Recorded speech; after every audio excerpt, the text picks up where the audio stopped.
Here we go. 3, 2, 1. Boom, and welcome to the Big Honker Podcast, brought to you by Boss Shot Shells. Go to BossShotShells.com, give them a call, and order Stanfield 9s. Dove season is about 3 weeks away. That is it. And War Chief's out, so that's they're starting to ship. So go just head over to BossShotShells.com, get whatever you're going to need. Season's basically here, so stock up. Yep, time to go. With us today from Carrollton, Kentucky, Mr. Shawn Keeton. Shawn, how are you doing, sir? I'm doing great. How you guys doing? Uh-oh, we got a little echo now. Are you there? Yeah. Can you hear me? I got an echo now. Now I got an echo. Okay. How about now? Nope, still an echo. It was fine earlier. What did you change something? I don't know. Let me see here. I'm trying to turn the volume down, but I ended up kind of messed up here. Hold on. I think you're on fast speed is what you're on. It sounds like it's 2.5 times or something. What the fuck are you talking about, Jeff? The way you can speed up a video. You can't speed up a live interview. Well, fuck, I don't know. I'm not the technical genius you are.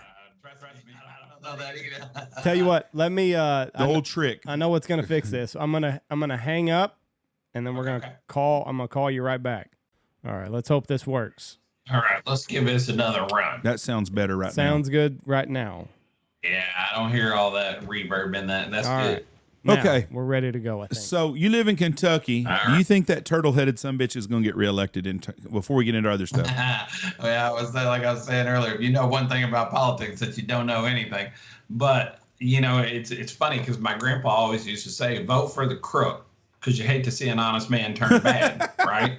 So that's basically what you got. If you got an honest guy and a crook, you vote for the crook. You know, you don't want to turn somebody down the wrong path. So I don't know, but it's crazy. That's for sure. Politics in this country. That's why I like Trump, and that's why I like Kennedy Jr. is because their parties hate them. So if your party doesn't like you and they're doing everything that they can to keep you out of office, that's the guy you want. Because that's probably the guy that's telling you the truth. Woody Harrelson came out yesterday wearing a Kennedy hat. He's catching shit from all them other liberal pedophiles in Hollywood. They're pissed. They don't want someone rocking the boat. Okay, Shawn. Did you have an encounter with a Bigfoot? Well, yes. Now I say that. I mean, I don't have any DNA proof or anything, but yes, I did for sure. And it is. I'll tell you what. It's a story that through the years, I mean, I've looked back on it many a times and thought, what the ever living hell? So, yeah, it was a cool experience for sure. Now we've talked about this before. I don't know that I would want to see a Bigfoot. Like, I don't want to, I would hate to, because if you come and tell anybody, they're just going to think that you're a kook. And I mean, It's kind of one of those things that's like, you want to tell somebody if you were to see what you believe was a Bigfoot, but at the same time, like, you're going to catch so much shit from your buddies. Oh yeah, for sure. Was it like Absolutely. And then everybody's first question is, why didn't you kill it? Why the hell would I kill it? What the hell? What's my first reaction on everything? Just to kill it? I mean, what the hell? I don't know. So where did you see this at? Yeah, what happened? Tell us the story. So I'll give you a little backstory on it. Back in starting in 98, 99, 2000, 2001 a time period, I leased a pit for waterfowling over in Anna, Illinois. Now, Anna Jonesboro, pretty small town, southern Illinois, all the way over against the Mississippi River. Now, Anna themselves sat right over by the interstate, but where we leased was over by the interstate. So when you come out of Anna and you're heading down there, still a lot of pretty big forest really out through there. At least it was then. I've been down there in 20 years, but there was still a lot of big forest, still a lot of big wood tracks, a lot of big whitetails in there. Good deer hunting country. But when you went out, you dropped off the bluff line down into what would be like, say, the Mississippi River Valley, and it was all crops. So you came off this big bluff, dropped down in the bottom, and it was a great place. It's a great place to hunt, honestly, except for they had the stupid goose quota So you had to call in every day. And the reason why I didn't go over there all the time was the goose hunting could literally end that day. When they started getting close to the quota, it went from 2 birds a day to 1, and then from 1 to 0. And each morning you had to call in to see, because you could go over there, you could drive 4 hours from my house over there, call in that morning. There's no season open. So I didn't go a whole lot, as much as I would have, which is why I eventually dropped that lease, because it just was too far of a drive. And then when it dropped to 1 to drive 4 hours to shoot 1 goose, hell, I could shoot him in my backyard. You know, I didn't need to drive to Southern Illinois for it. Right. Yeah, and so that's where it was. Anyway, so just a little setup for this. So when you came out of town and you left sort of the what I would consider like the wooded areas, you dropped down in the bottom. And it was all big fields, just gigantic cropland, like you think of, you know, Iowa and places, North Dakota, South Dakota, places like that, were just gigantic cornfields, bean fields, bottomland. So it was a blacktop road, pretty nice 2-lane road, and then it turned off onto a blacktop road that went for about a mile, and then that blacktop turned into gravel. And then our lease started there, and it went back the gravel road a long way, matter of fact, because there were 3 pits on this place. A dry pit, a pit that if it had heavy rain would have water in it sometimes in the middle, and then a pond pit in the front. But anyway, so it went blacktop. Then it turned into gravel for a couple more miles. Then it turned into dirt. And the dirt road continued on. I never even went to the end of it, matter of fact. So, I mean, it went on pretty far. At that particular time, duck hunting sucked in Southern Illinois. I mean, you could kill a few ducks, but it sucked. I'll be honest with you. I mean, I was out there enough that it friggin' sucked. So we would always hunt the dry pit for the geese, which was where the gravel turned into dirt, and then it was just a continuing dirt road. So you were several miles from the actual main blacktop road, and a couple of miles from where the blacktop stopped and went into gravel. And there was nothing around, no houses, anything. You know, these were 600-acre fields, you know, where it's all into that mile by mile square stuff or whatever down there. Big field, so no lights, no people, no houses, no traffic. Nobody came back those roads because they all dead ended. So, yeah, it kind of gives you a little bit of setup on it. Right. And then what happens? You're back there one morning getting ready to goose hunt? No, we're actually, so what we would do is if the goose season was still open, me and a buddy of mine would leave after work, and we could drive. It's about a 4-hour drive.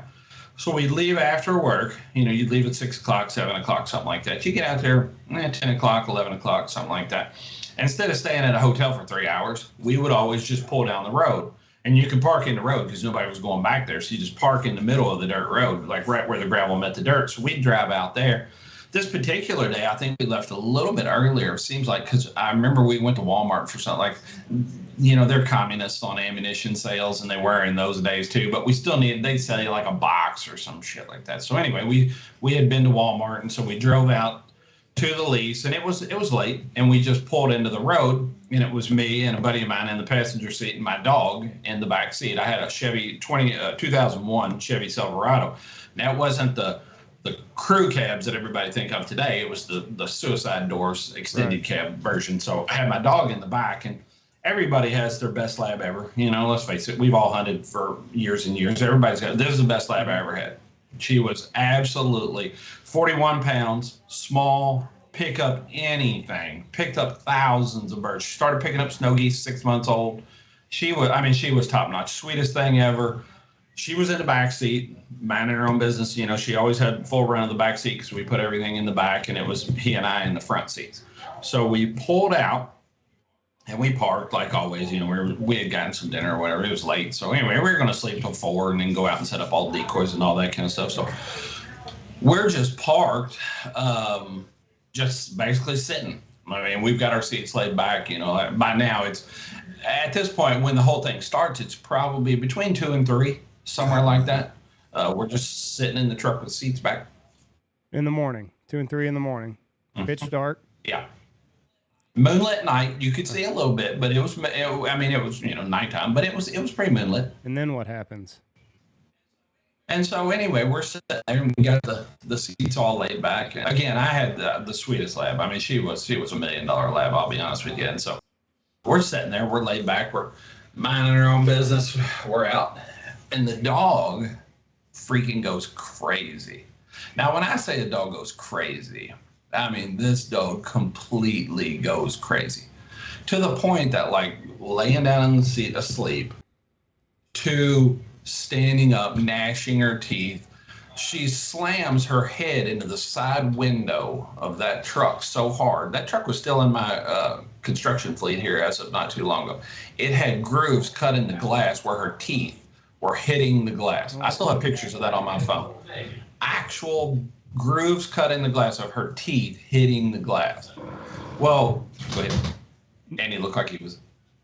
No, I'm there. Yeah, no, Okay. no. You're good. Now, was she in the back when she was doing this, or did she? She was in the back seat. Okay. She was laying in the back seat. So something's got her stirred up. Yeah. So anyway, she starts going like from asleep to going bananas. So it kind of catches you where you're a little bit like, oh, what the hell? Because you weren't like in deep sleep or anything, but we had laid back. So anyway, buddy man, he's like, what the dude? And I'm like, I don't know. So anyway, I start reaching back. Like, what the hell, freaking calm down. Well, she tries to bite me, which is the one and only time that dog ever tried to bite anybody in her life, because she was literally a sweetheart. And I was like, just calm down. And she was just, nah. I was like, what, dude? So anyway, he was like, what the hell's going on? So I don't know. So as I'm going, I'm reaching over the back seat, of course, and I'm looking, I'm like, God dang it, settle down. Freaking, I thought she was going to break the window out. I mean, her head's just boom, boom, boom, boom, just hitting the side window of the truck. So I'm like, so I'm trying to hold her back and blah, blah, blah. Anyway, I don't even know how you could even really see it, but way off in the distance coming from the blacktop road, I see this thing in the road. So I tell everybody, I'm like, man, there's something in the road back there. It's got her stirred up. So I figured it was this car, something like that coming down. Didn't have any headlights on, but plenty of people looking at, teenagers doing shit they shouldn't be doing. I mean, let's face it, not unheard of for that to happen, but she had never reacted like that to anything. I mean, I had this dog almost 14 years, and the one and only time she ever reacted like that. So anyway, I was like, dude, there's something back there in the road. So I'm trying to get her calmed down, and she's just getting worse, to the point that she's just in the back seat, back and forth and back and forth and back, just slamming her head into the window. And I was, and it kind of just caught everybody back, like, whoa, what the hell? So anyway, I see this thing in the road. I tell buddy, man, that thing's getting closer. Again, I still thought it was probably a vehicle, because out there's nobody walking, right? And I mean, you can see for literally forever out there. And the only reason why you could see it, because it was on the gravel, and the gravel was light. There was enough moonlight that gravel shows as almost white, right. Where blacktop, you will see it. On the gravel, it's shown as white, and you can just see this dark form. And so anyway, as it started getting closer, I was like, man, it's somebody. So I tell him, damn, dude, there's somebody on the road. So this is all going on over the course of, say, a couple minutes, 2 or 3 minutes, something like that. So anyway, I'm like, that's getting closer. So I actually had a pistol in the truck at the time. Of course, I have a pistol in the truck all the time. Who doesn't? But, it wasn't like, oh, we got shotguns in the front, everything's in the back, So anyway, I got the pistol in the front. And so I tell him, I'm like, man, that freaking thing's getting closer, dude. So it's coming up the road. And you can start to make out that it's running on 2 legs. Running at you. And so you're running toward us. Yeah, absolutely. How far away, if you had to gauge, like how many, 100 yards, 200 yards? No, when I first saw it, it was probably a mile. Oh, you can see that far. Yeah, I mean, it's a long way. It was just a little speck. And then as it got closer, you could start to see it, it's getting bigger, and you can tell that it's running upright. Because then after I saw that, I was like, oh, it's got to be a deer or something, just running down the damn road. So anyway, when it gets close enough, I'm like, dude, I said, that thing's standing up. It's running upright. So anyway, he's like, who'd be out here? Nobody, I mean, shit hard. It's December. It's not bitter cold, but I mean, it's cold. It's 30 degrees and nighttime. So, somebody's running down the road. Damn, that's weird. So anyway, dog's freaking going crazy. I tell him, I'm like, shit, that thing's running on 2 legs. Pretty damn weird, dude. So how far away is it now? And now it's within 300 yards. 300 or 400 yards. You could see all the way back. You could damn near see to the blacktop because it's all flat. Right. And then when it came up, so the road came up, and the road was just straight as an arrow all the way down there. It's all fields on the right. On the left, it dropped into what would basically be like a little drainage ditch, and then it went fields on the left too, and then until it got over there on the right. So you had all these fields that went across, and you had the pits in the middle of the fields, and then it went over, and the bluff line was over, and you could see way off in the distance, probably another half, 3/4 of a mile was the bluff line. So we were just on this road, and this thing's now within several hundred yards of us, coming straight down the road. Of course, you don't know where it's at in the road, but it looked like it was running right down the middle of the road, which eventually was going to run into us because we're sitting in the middle of the road. Yeah. We didn't pull off because there wasn't any reason to pull off. Nobody was coming down the road, so we just literally parked in the middle of the road, and we were just sitting there. So anyway, I don't give a shit who you are, where you're at. If you're in the middle of nowhere and somebody approaches you in the dark in your fucking car, that's not normal. No, that's exactly right. Yeah, especially at a pretty high rate of speed. You can tell it was moving along pretty good because that's a long distance down through there. How far if you'd have driven that, it'd take you a couple of minutes to drive it. And you're driving 60 mile an hour on a gravel road, it'd take you a couple of minutes. So anyway, this thing was approaching quick. I was like, what the shit? So anyway, I had the pistol out, kind of just in the console and stuff. So anyway, it gets closer. I tell him, I said, man, that thing's on 2 legs, dude. I said, it's a person. And he said, oh, yeah. Of course, he starts saying, it can't be a person. It's night. People can't run down in the dark in the night and all that kind of stuff. Well, I'm telling you, that somebody's on 2 legs. I don't know what it is, but I'm telling you, it's on 2 legs and it's running down the road. So he turns around and sees, and he can see it playing his daddy. So it's obvious that the dog had heard it from a dead sleep in the seat when that thing first transitioned from the blacktop to the gravel. Now, I don't know if she heard the vibration of that thing on the gravel or she actually heard the run, but she had started going nuts when that thing was a mile from us. Literally. So I was like, what the shit? I don't know what it is. Maybe it's a dog's sixth sense. Who knows? But she knew something was up. And she was like straight on fight mode. Let's freaking go, And I was like, oh, shit. So anyway, we're sitting there and it's coming. Gets right up by the truck. Comes right by the passenger door. Literally, if he'd opened the door, then ran into the door. Runs right past, and I remember thinking, damn, that son of a bitch is tall. Because I'm 6 foot tall. I'm standing outside. I don't know how tall I am to my truck. I'm like, damn, that son of a bitch is tall. So you're outside the vehicle when he runs past you?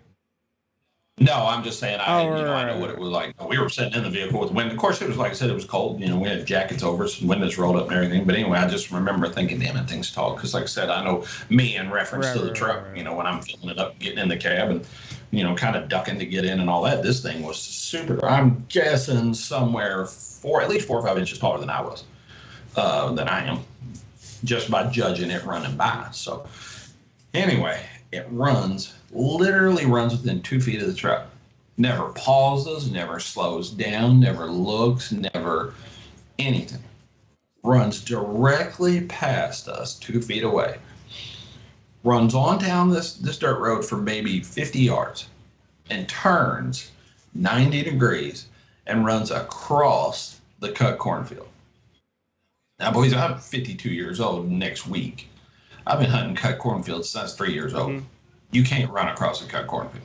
I can tell you that. You can barely walk across one because these were rough cut. These weren't, smooth where they roll them up and all that. Now, these are rough cut corn stalks, 2 feet high.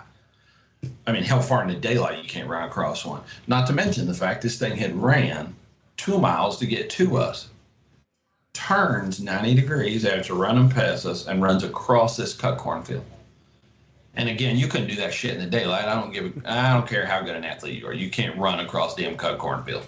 Son of a gun turns, runs straight across the cut cornfield, straight to the bluff line. You can watch it. We watch it. Go straight over, and you lose it in the darkness of when it gets to the bluff line where it's dark over there.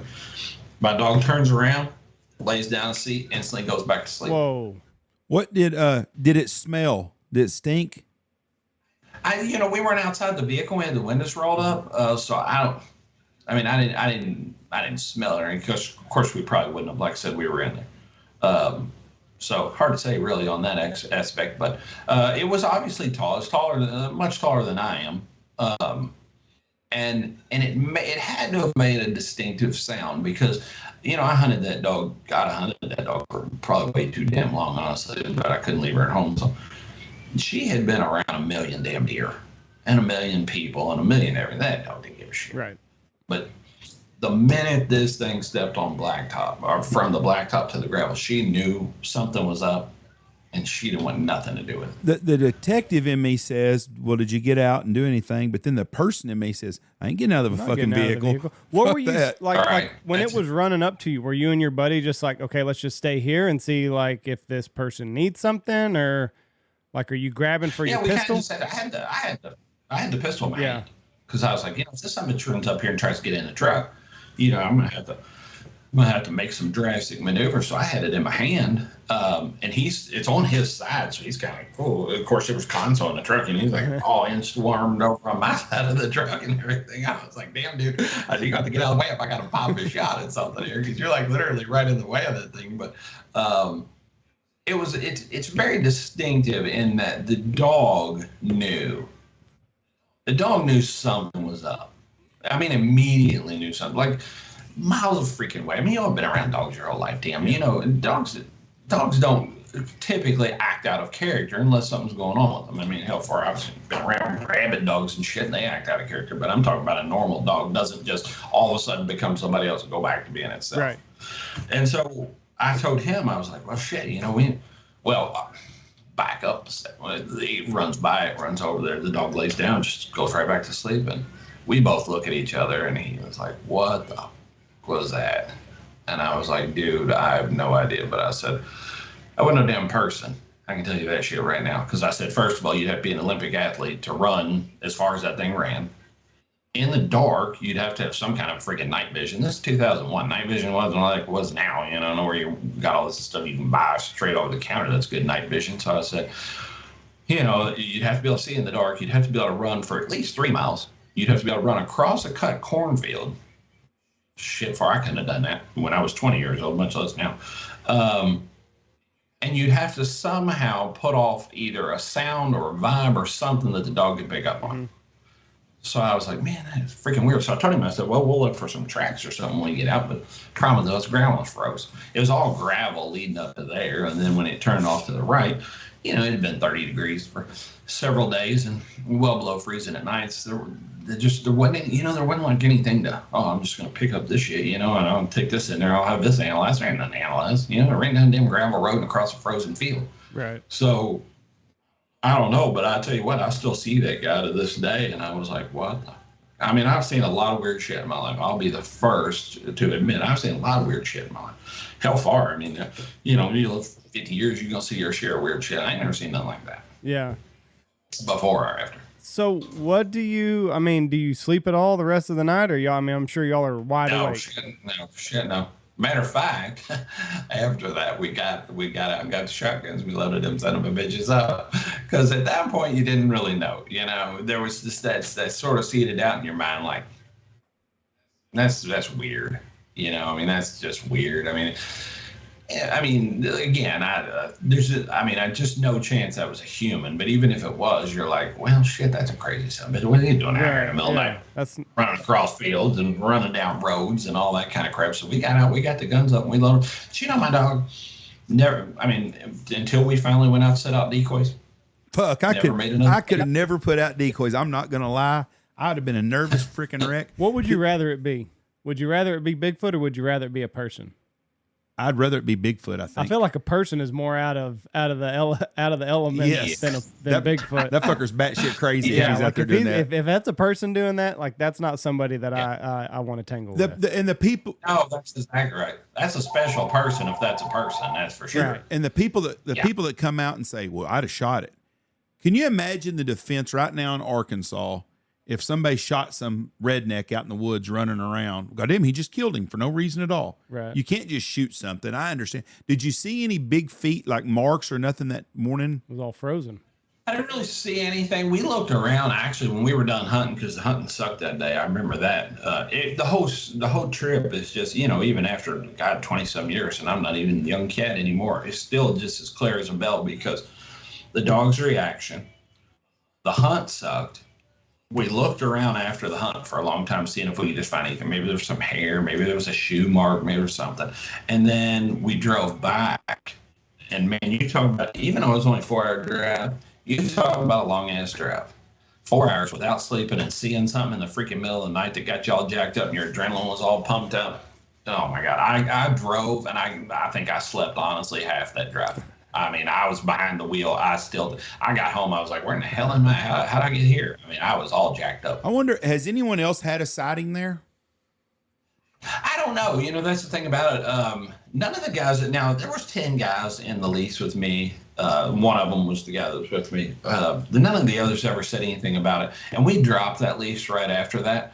The bird numbers just dropped to the point you couldn't really freaking kill anything. You're paying $4,000 or $5,000 a year or whatever it was. Nobody wanted to do it anymore. So none of them really said, but we didn't have it very long after that either. And the other thing was too, most of the guys that would go out there would, they were normal hunter dudes, unlike me, who they go out there, in the morning and hunt and then stay at a hotel. And nobody stayed out there. I mean, it was really only me and the guy that went with us that ever stayed out there at night. So, and people out there, 4 or 5 o'clock in the morning, but they're showing up with lights blaring and all that, and setting up decoys and headlamps and all that, and making a big stir where we weren't. We were just sitting there basically in the dark. Now, the question that I've always had about the whole thing is it obviously knew we were there, because I believe in my heart that it was coming down the middle of the road, and it adjusted that to go around us. Now, whether it knew maybe it knew we were there, maybe it knew something was there, whatever. I mean, it didn't adjust its course much.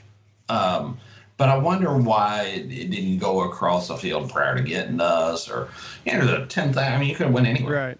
There wasn't anything special about where it turned. It just barely adjusted its course around us, and then went and made a 90-degree turn. Well, how far you could have done that anywhere. I mean, none of that was flooded at the time because we were in the drought part of it. So there was nothing special about how it went around us or where it turned once it went around us. It just literally came all the way to us, barely went around, never slowed down, never looked, never anything. And it obviously could hear the dog barking, and the dog's going freaking crazy. The dog's banging in the damn window 2 feet from it. Didn't act like it was anything any more than just running down the gravel. See, you're a normal person. You got all your teeth. You're a good person, educated. Been around. I love it, odd for Kentucky. I've been around you. You're a sane person. There are thousands of people just like you out there that have not wanted to say nothing or have not told very many people, because everyone thinks it's going to be like the first Bigfoot we had on with us. But there's a story to be told by so many people. I know another guy that had an encounter like yours, and he won't come on here because I've asked him to. But he was traveling and pulled over and went to sleep in his car, and he woke up and he said, I thought I felt something looking at me, and I looked out my window and this thing was looking at him. Mm-hmm. Now my fucking skin is fucking bubbled up right now because it just makes my hair scream. But he saw something just like you. But he said this thing was looking in the window at him, and he goes, it wasn't a fucking bear, and it took off running on 2 feet. But could that have been something where he just woke up and saw something? I don't know. He won't come on here and talk about it. I had some weird dreams the other night that I would swear were real, but then like you kind of start putting things together and you're like, no, it was just a dream. Well, he says that he woke up and that somebody was sitting there looking at him and looked at him for a minute. Right. And he said the thing that got him, and to this day, is he sees that thing's eyes blinking. Because if you're already jacked up, you're already sleeping in the middle of nowhere. Like it's not like Shawn's story where it's like him and his buddy are looking back and watching this thing over a period of time. No, but I'm just saying this guy just woke up, looked out his window, and saw shit, and then that was over. He told me he woke up and felt like something was watching him, and he looked out the window. But if you're already jacked up and you're already in a weird position, I don't know. I'm just telling you, this is another normal person that has an encounter or something that doesn't make sense to him. I do think it's human nature to try and convince yourself that what happened didn't happen. Yes. And I honestly think that's why a lot of people don't say anything about it. I mean, let's face it, a lot of people think, shit, that couldn't happen. Maybe I had something to drink, or maybe, they're going to make 10,000 excuses for why that didn't happen, because the human brain doesn't process that shit very well. If it's outside of your realm of thinking, then it couldn't have happened, because that would mean it almost is a little bit like all this shit going on right now where these people are testifying about aliens and stuff, right? Maybe there's people who've seen aliens. I don't know, maybe there was an alien that I saw. I don't know. But the fact of the matter is most of these people get either whitewashed because they're freaking crazy, or B, they convince themselves it didn't happen. So what you get is the people that sort of are like, I don't give a shit. I'll tell my story. I don't care. Or the freaking fringers, that are, oh, yeah, and they took me up to the spacecraft and blah, blah, blah. Because a lot of the normal people are like, well, that couldn't be. It couldn't happen.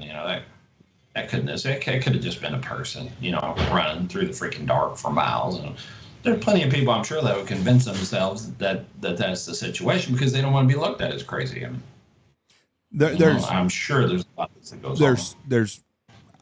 I believe, Andy's a flat earther now, so this is completely different. I'm not a flat earther at all. But I don't. It's an ellipsis. See, it's not flat. It's an ellipsis. Yeah, exactly. Who knows? That's why you can't fall off the end because it's rounded on the end. Who knows? But this Bigfoot deal, there's too many people that are good people that have had some kind of encounter. They don't know what it is. But I'm like you. You can't find a Usain Bolt can't cover a mile or two and then run by your car and then take off running across a cut cornfield. It just ain't going to happen. So it had to be something different. Exactly. And you'll never know what it is. But I'm going to tell you what, you're a brave son of a bitch because I would have never got out to put decoys. Would you, Andy? Probably not. Did you ever want to like turn on your headlights or anything or like let this thing know like, hey, we're in the middle of the road, or are you just kind of bracing for impact? Yeah, we kind of laid low, honestly.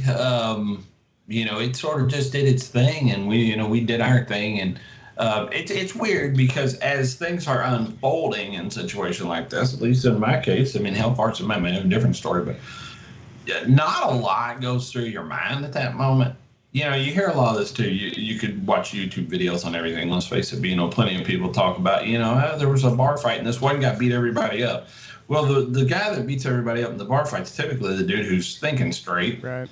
And all the others just mayhem, right? They're just swinging at whatever, and this dude's taking his time and he knocks everybody out cold, right? Probably a guy who just, for whatever reason, didn't think about it. He didn't think about mailing at the time. It's kind of like this. I mean, it wasn't like, because again, going back to the people, why didn't you just kill it? Well, I didn't think about freaking killing it. First of all, I didn't know what it was. Right. I mean, what am I just going to kill everything that I don't know what it is? I mean, what am I just going to come out and start blasting? Like you said, what if the 0.000% chance it was somebody and I come out and just kill it? Well, it was running on the road. I'm going to tell the cop, hey, it was running down a gravel road. Right. Why wouldn't I blast it? You know what I'm saying? So it's almost like at the time you don't necessarily process through things and say, well, I should have opened the door. Damn thing would have ran into the door. Literally, if he'd have flung the door, he'd have ran into the door. Mm-hmm. Guarantee we'd have had some evidence then because that sucker at a pretty high rate of speed would have ran into the freaking door, I mean, damn, I just, hindsight's easy enough to say, well, what would we have done if this, and I mean, again, I'm not back in that situation, but I'm assuming had it stopped and started jacking with it, there would have been some bullets flying, shit far ahead of the gun. I mean, what are you going to do? You're not going to sit there and let something, destroy you or your vehicle or whatever. I mean, there would have been bullets flying, but I don't think I ever felt at any moment like scared. I mean, it's not an emotion that I ever look back on this and be like, oh, I was scared. I might have been like, what the fuck, Mm-hmm. But I wasn't scared. I mean, hell, there was two of us, two grown adults, and my dog was obviously ready to fight, and I had a gun.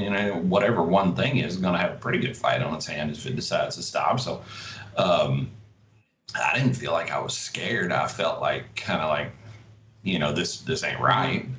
But how far were you from Sangamon River? That doesn't ring a bell. I'll tell you what you could look up and get a pretty good idea on is Grassy Lake Hunt Club. What county is it in? Look here, I'll figure it out real quick. Grassy Lake Hunt Club was only about 3 miles up the street from us. It was on the opposite side of the road, but that was in Union County. I'm going to look up because Sangamon River, they had a sighting. They don't have nothing. They don't show. Grassy Lake Hunt Club on Facebook says Jonesboro, Illinois. Is that right? Yeah, Anna, Jonesboro. They're basically the same town. You kind of come out of Ann and go straight into Jonesboro. And if you see Grassy Lake Hunt Club on the map, they'll be if you're going west, they'll be on the south side of the road. We were on the north side of the road about, I don't know, memory serves me correctly, maybe a mile, 2 miles before you got to them. There's a road that turned off, and that road went on went up, and I'm assuming it dead ended. I don't think it went to anything because it turned to dirt, so I doubt it came out anywhere. But we were on the north side of the road, within half mile of the bluff line.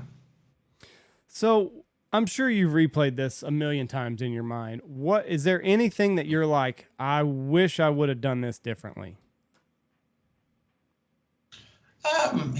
We had cell phones back in those days, but they weren't great. No, they were shitty. You would have had you'd have had the shitty cell phone pick of Bigfoot that we have nowadays, that nobody freaking believes. That's the only thing I think of that I might, because I thought, we might could have taken a picture, but hell far, you couldn't take a picture of your damn self 2 feet away with one of them cameras.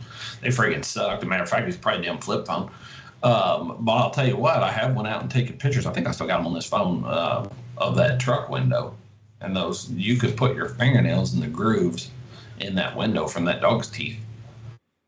I mean, you think about how many times you see especially labs, labs laid back. They're not out jacking with anybody for the most part. You think about what it took to get that dog to that state. Yeah. I mean, obviously, and again, I hunted that dog for years over there too. That's the thing. I hunted that dog many a time on those pits over there.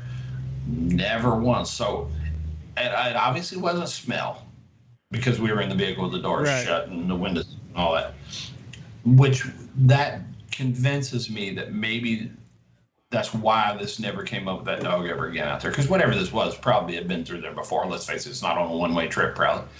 But the dog didn't smell anything because it's not something she would have necessarily encountered. It had to be sound. She didn't see it at first. She probably did once she stood up and started going back and forth. Matter of fact, she was against the passenger window until this thing came into pretty clear view. Now I say clear view, it's at night, but you know what I'm saying, where you could kind of make out that it was. Then she was doing the back and forth. That became visual at that point for the dog. Prior to that, it was only vibrations or sound that she heard this thing.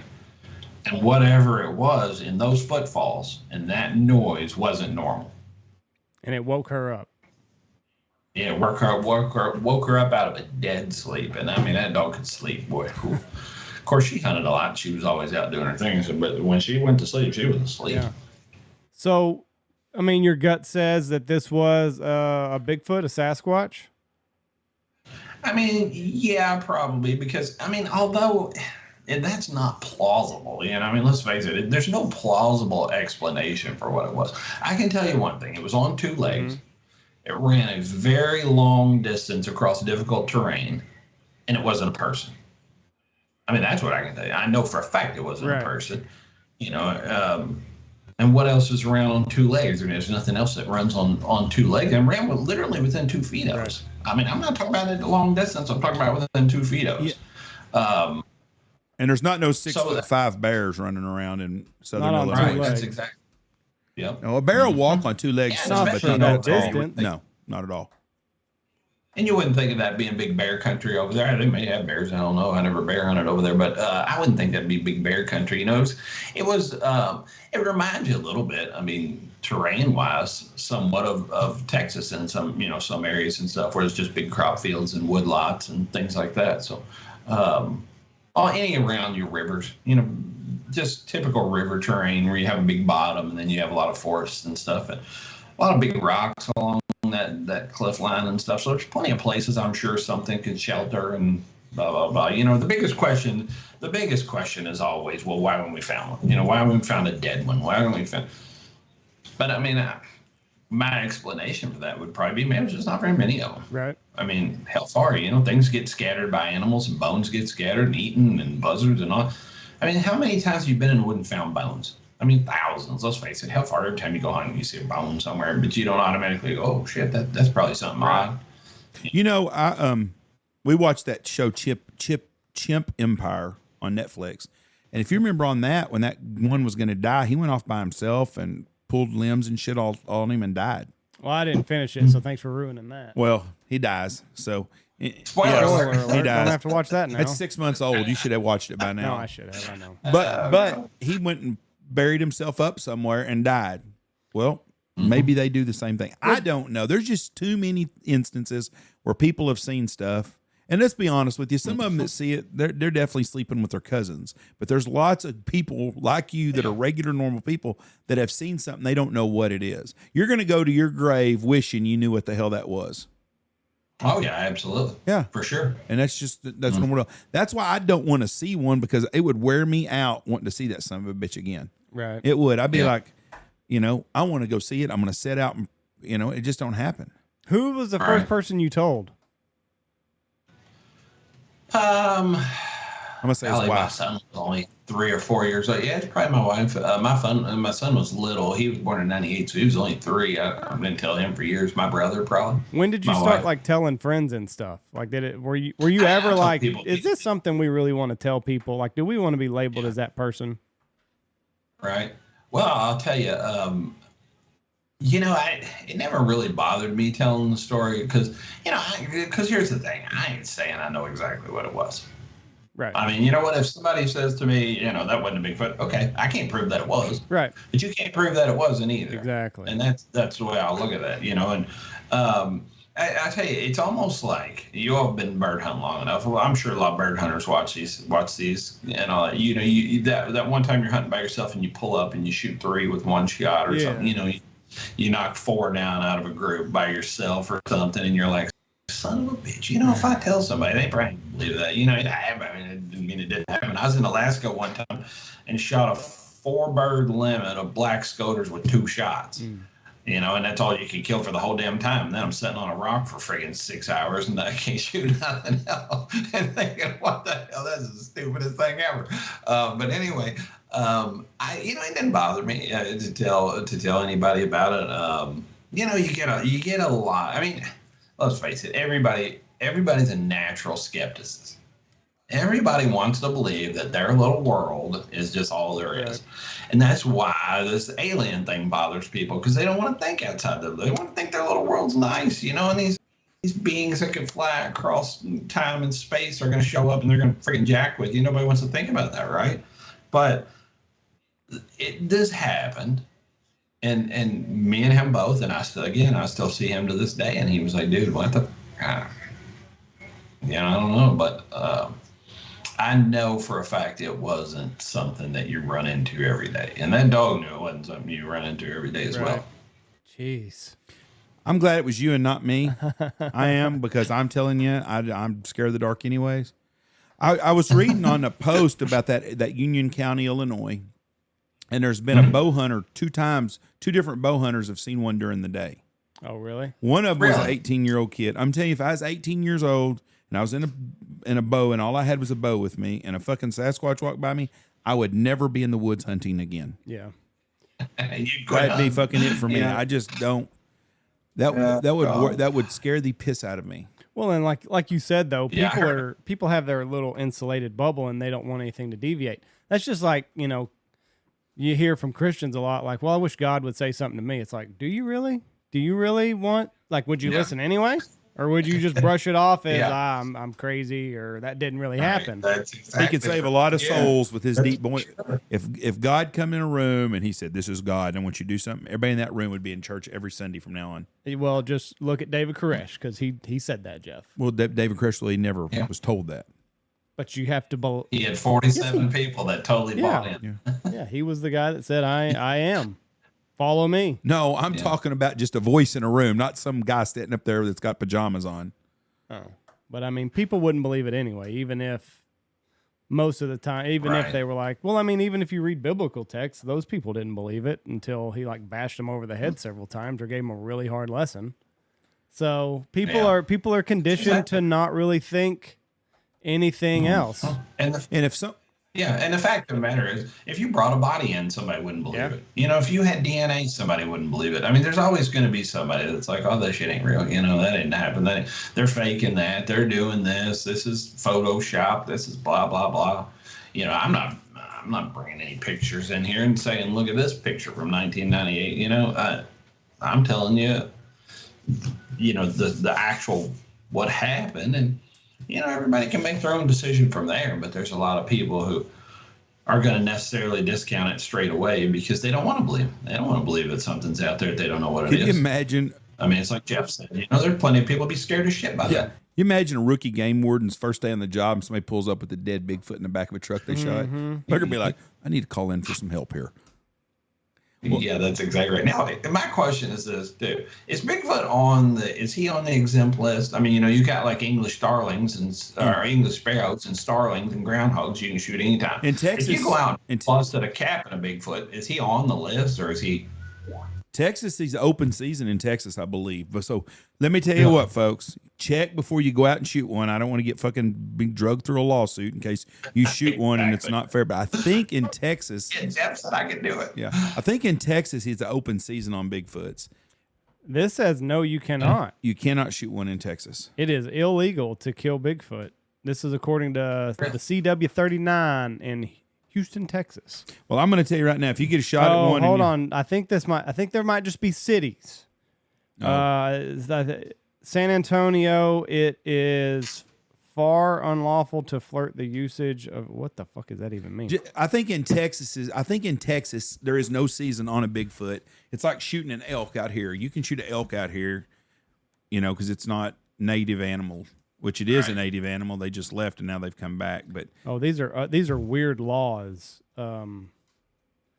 So I think in Texas you can shoot a Bigfoot. No one's ever done it, so you will be wanting to get that mounted at your place if you get it. But I can guarantee you in Illinois, that image wasn't legal.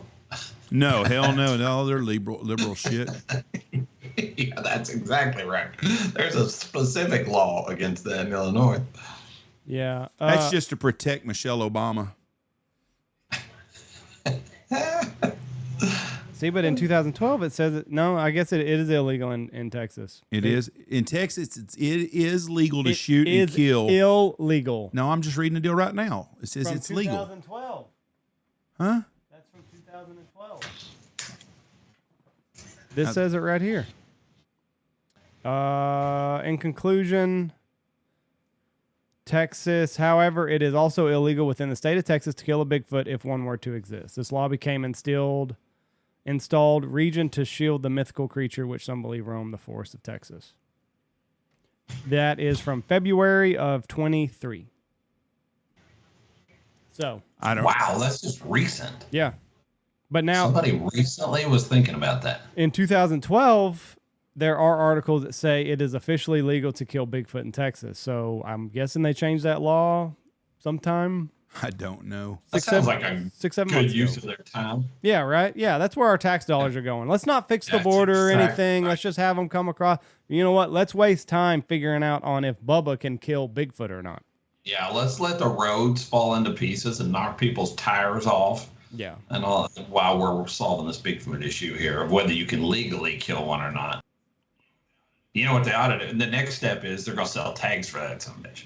They'll be making big money off tags, so that way, in case you encounter one, thought about that'll be the next thing. It'll be money thought about selling guided Bigfoot hunt. It's right here on the Brazos River. I mean, Jesus, you ain't gonna kill one, so exactly and somebody would be disappointed. Yeah. Well, god dang, we didn't get one. Well, yeah, I wonder why.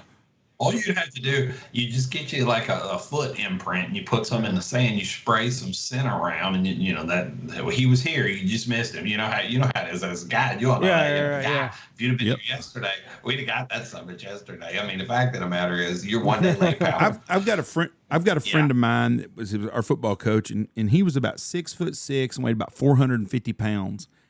And I have thought so many times back in his big girthy days, if we'd have got a suit on him and had him run across Highway 6, have a place where we could build a bunker where he could go in and lock it up so nobody'd shoot his ass, but have him run across about a mile in front of someone during the daytime, it wouldn't take but about 2 or 3 people seeing that shit and have been all over, and they've been Bigfoot spotters all over around this area.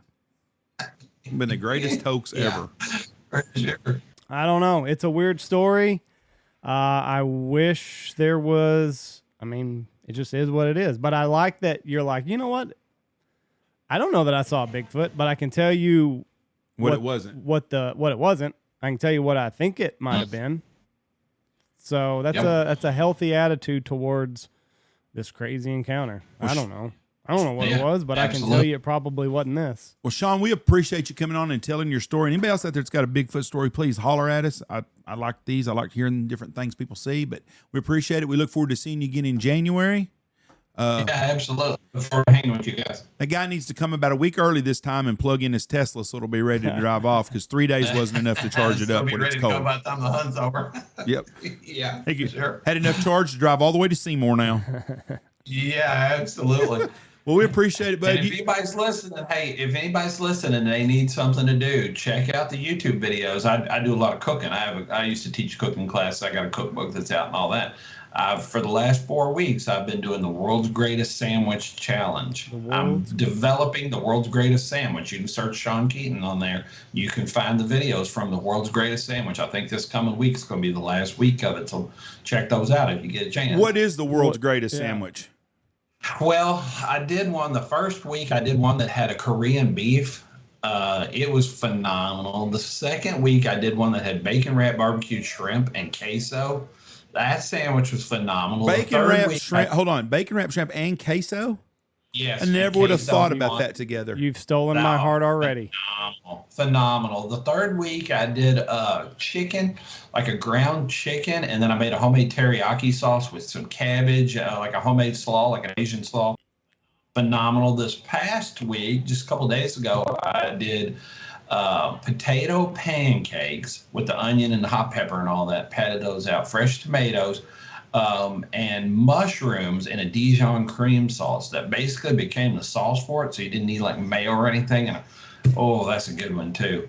Got an idea for next week. Don't want to, no reveals, but everybody should watch, because that's going to be a big one too. And then it's just going to be picking the best one of the bunch. What's your favorite sandwich, Andy? That you ever had?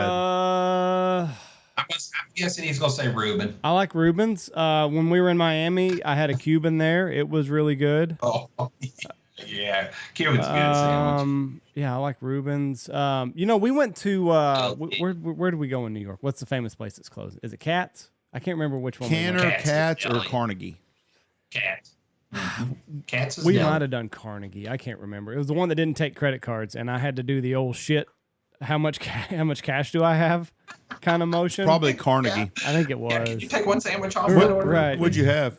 Whatever they were famous. I think it was the Reuben, like the open face, whatever. It was good. My favorite sandwich I've ever had in my life, believe it or not, was at a place called Subs and Suds in Wichita Falls, and they used to have a 12-inch, and the guy was from Philadelphia, and he brung that sandwich there, and it had provolone, had all kinds of meat, salami, whatever it was, but it was the oil that they put on there. And it was but the bread was really good. It had the really thin sliced onions, and I'm not a big onion eater, but that was my favorite sandwich. But it was a deli sandwich from just a Philadelphia deli sandwich. I guess outside of that, my favorite sandwich ever is the Geno's Philly cheesesteak with the cheese whiz. Yeah, hard to beat a good Philly. You going whiz cheese on that, or you going provolone? I'm going whiz. I fucked up and didn't get any. Andy didn't get any cheese. He just got meat and bread.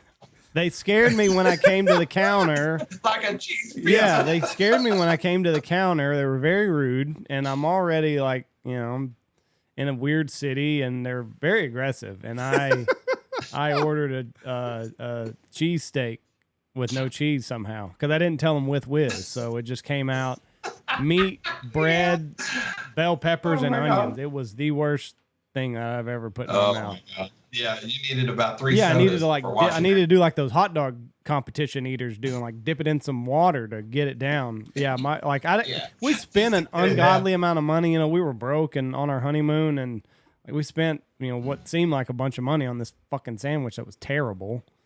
So see, my experience there. I learned from Andy, so I walked up and I thought, I'm not going to be intimidated by this lady anyways. I said, listen, I'm from Texas. I've never been here. This is what I want. I want a Philly cheesesteak, and I want cheese whiz on it, and I want the works. And we got 2 of those, and they were very good. But we've got some clients of ours that own a pizzeria in Manhattan and Brooklyn. Is it Patsy's?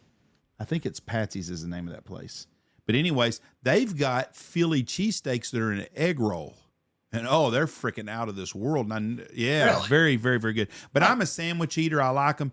I've had a good muffalatos in New Orleans. Makes a great, Central Grove. Great sandwich there too. But I'm a sandwich eater. I will check out your YouTube and appreciate it. Yeah. And the Monte Cristo is good, but you can't That's a those tough get one. rich in a hurry. The grape jelly. They get rich in like the first couple bites. You're like, oh my goodness, this is the best thing ever. Yeah. And then you get into it a little bit more, and you're like, Bennigan's used to have the best Monte Cristos.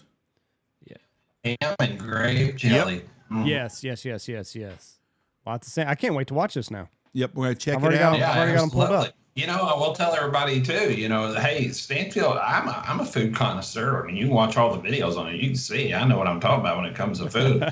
Stanfield brought some good food out of there. I'm telling you, I didn't have a single complaint when I was down there. Michelle and the ladies do a great job in the kitchen. Yeah, they do. Absolutely. But now she's going to be worried when I tell her you're the sandwich king. She's going to be like, oh, shit. Yeah. Not only am I the sandwich king, I'm bringing my wife with me this time. So it's got to go. Everything's got to go up a notch. There you go. Well, we'll see you in a couple months, my friend. All right. It sounds great, fellas. I appreciate Thank you. the time. Bye. Shawn Keeton, very interesting guy. It's an interesting story. I still think I would rather it be a Bigfoot than a person. Oh, I'm telling you right now, if I was out in the middle of the woods and some big fucking oversized sumbitch come walking up to me in the dark, I'd be like, oh, shit. Because a Bigfoot's not out of place there. I mean, when you think about it. No, that's his back door. Like- If it's natural, that's his place, right? Right. But somebody walking up on a dirt road, That's out of place. yeah, I don't want to see. Was there fire down the road still going when you came through? Well, it's still smoking. They big time. They're trying to call in for help. It's been burning since last night. Is that lightning? Dry and lightning. That's what my grandfather was telling you about. Yep, it's coming. I didn't think we had any chances of rain, so whenever he said it. Well, we didn't have any rain in the house. It had a half inch right west of here. But Joe Bastardi said, just hold strong, Texas. Relief is coming. It's coming. September and October are going to be wet. That's what he said. Thank y'all for He said listening. this winter's going to be wet, too. Yep, So, it's going to be a cold, wet winter. Ready for waterfowl season. yeah, that's easy for you to say. Why? I got windshield wipers on my truck. I'll be all right. Exactly. There is nothing worse than shuttling that shit out. No. I am 100% with you on that. like, it adds almost an hour to your day. And we're lucky because a lot of our places we can get to because of the roads we have, where a lot of guys can't. So we're fortunate. Yeah. On the tight land up north, not so much. I've got some dates left. I've got the weekend before Thanksgiving open. I have no idea how that weekend is open still. And I've got the 2 days before Thanksgiving open, and that's all I've got left in November. And I've got some deer hunting available, a couple of deer. And we're going to have great deer because we had such a wet spring. Anyways, give me a call, 940-658-3172. Thank y'all for listening to us. This comes out on Monday, correct? Y'all have a We gotta great go pick a winner have a great week. When do we do that? Monday? right now. Oh, right now, we're going to pick a winner for the puppy. Thank you, Corey. Gosh almighty, what a great giveaway. Corey Dudikin at Double T British Kennels. Purina for 6 months worth of dog food. Corey for 5 months worth of training. Lucky Duck for a dog kennel. Mo Marsh for a blind. Thank y'all for listening to us. Have a great week. Bye. Go check out Dirty Duck Coffee. Get the cold brew. It is hot, and that's the way to go. Shin Gear. They got a lot of great new garments out. Looking Glass Podcast. Dive Bomb Industries. Pacific Calls. Boss Shot Shells. Get that War Chief and get those Stanfield 9 sent to you. Lucky Duck. Ducks Unlimited. Mossberg. Double T British Kennel. Stanfield Outfitters. Hemp Hill Farms, and Alpha Outdoor Specialties.